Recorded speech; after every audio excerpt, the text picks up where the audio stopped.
Audhu billahi min shaitanir rajim, bismillahirrahmanirrahim. Falënderimi të kanë Allahu dhul Xhelal, Zoti të botrave, ati që krijoi jetën dhe vdekjen për të na provuar se kush prej nesh është më i miri në vepra.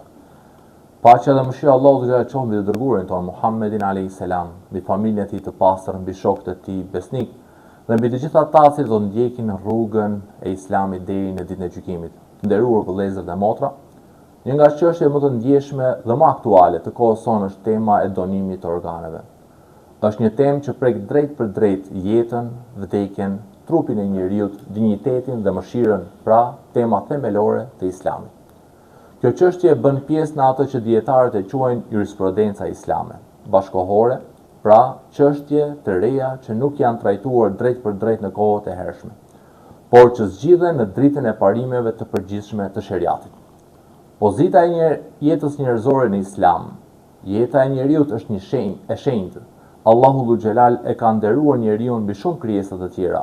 Ne i kemi nderuar bijtë e Ademit, El-Isra ajeti 70. Ruajtja e jetës është një nga 5 objektivat madhore të sheriatit, të njohura si objektivat e sheriatit. Këto janë: ruajtja e fesë, ruajtja e jetës, ruajtja e mendjes, ruajtja e pasardhësve, ruajtja e pasurisë. Tema jon lidhet drejt për drejt me ruajtjen e jetës. Ndërsa për të, Allahu dhul Xhelal më së miri në Kur'an dhe Mushan na drejtohet dhe na thotë: kush shpëton një jetë është sikur t'i ketë shpëtuar të gjithë njerëzit. El-Maide ajeti 32. Ky ajet është themeli kryesor kuranor për lejueshmërinë e çdo veprimi që shpëton jetë. Parimi i domosdoshmërisë dhe interesit publik në jurisprudencën islame ekziston një rregull themelor. Domosdoshmëritë i lejojnë gjërat e ndaluara.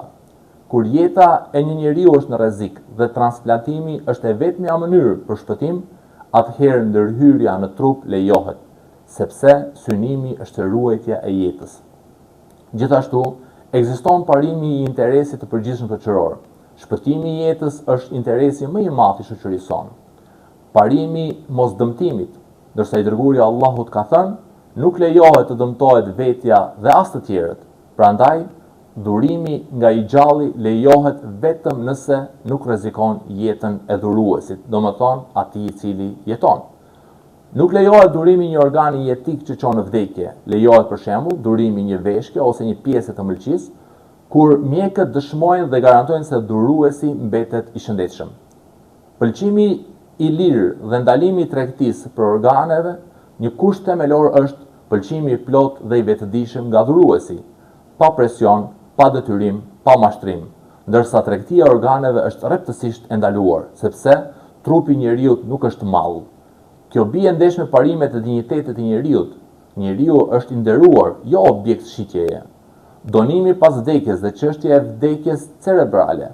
Shumë institucione të mëdha islame si Mejma el-Fiqh al-Islam, el-Azhar, Këshilli Evropian për Fetva kanë vendosur se donimi pas vdekjes lejohet me kushte. 1. Vdekja të jetë e vërtetuar mjekësisht vdekja cerebrale. 2. Të ekzistojë pëlqimi paraprak i personit ose i familjes. 3. Të ruhet nderi dhe integriteti i trupit. Hadithi: thyrja e kockës së vdekurit është si thyrja e saj kur ai është i gjallë. Ky hadith ndalon dhunimin e trupit.